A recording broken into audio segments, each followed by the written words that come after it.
Very interesting note that Kotak has come out with. Power demand saw a spike last month with the northern states using more electricity in August. Uttar Pradesh and Rajasthan were the two states which consumed more power, according to a report, as I said, by Kotak Institutional Equities.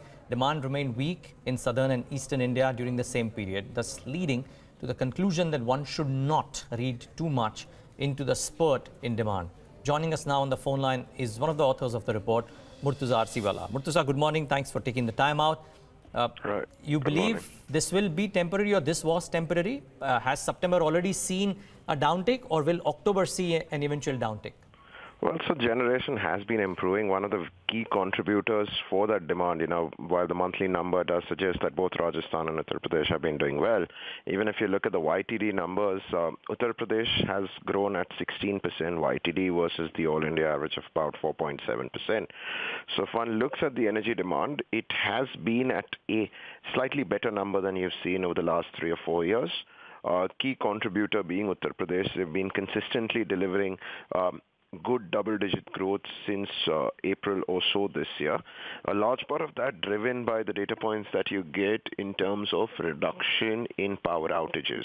So you're seeing some of that sort of kick in terms of the power demand. So I think the power demand will likely look more up than weak over the next few months. And again, just simply extrapolating the trends that have been coming out from states like Uttar Pradesh. Murtuza, why are there lower outages? Is it better health of the discoms? There's got to be some reason, I guess. I guess it is something that, the new regime has sort of taken upon itself to improve. Obviously, some benefits from the UDAY program obviously kicking in. There is also a lot of a more healthy balance sheet that some of these discoms have. Also the result that I do want to sort of supply power and reduce the outages. So some sort of an executive decision than purely just financial out there, because of which the outages are reduced, because of which there is improved demand. How that is translating in terms of the financials, are we supplying to the last mile like you were talking about previously, which is not as remunerative? So is all of this incremental demand sort of increasing the losses?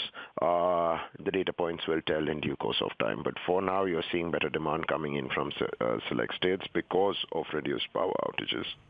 One quick final question, Murtuza, and it's a two-part question. It's a detailed report. You've also mentioned plant load factors improving, if you can talk us through that. And in your experience, since you study this fairly closely, can you link any of this to any kind of underlying industrial recovery of sorts? Now, I know it's patchy and not consistent across the country in all the states, but in key northern states, etc., is there any way to link this to better health in the economy?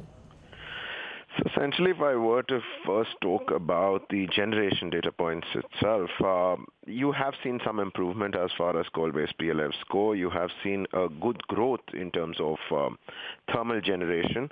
Part of that is also to do with the fact, if you look at the fine print, essentially you'd realize that in August, you had both your nuclear generation and hydro come off substantially. So you had, if I look at the August numbers, you had a 36% decline in nuclear generation, which is a smaller contributor, but hydro, which is typically doing well in the monsoon period, you saw a 12% decline.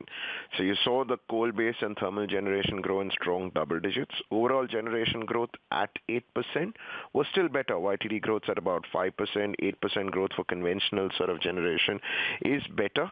The higher growth in coal-based capacity is also reflective of them trying to make up for the shortfall in nuclear and hydro. So that's as far as the generation goes. On the, trying to link the two in terms of power demand generation growth numbers, which have been looking better with economic revival, I think it's still early days. I do look at some of the other sectors and, the data points there are still not upbeat. I think post-monsoon, typically when you see you probably have a more clearer picture in terms of A, whether you're getting an economic revival coming through, and B, whether that's sort of reflecting in even more improved sort of power demand.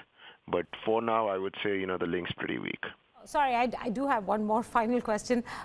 Anything that you can tell us about power stocks that stand to benefit from this data and this slight uptrend that you're pointing out?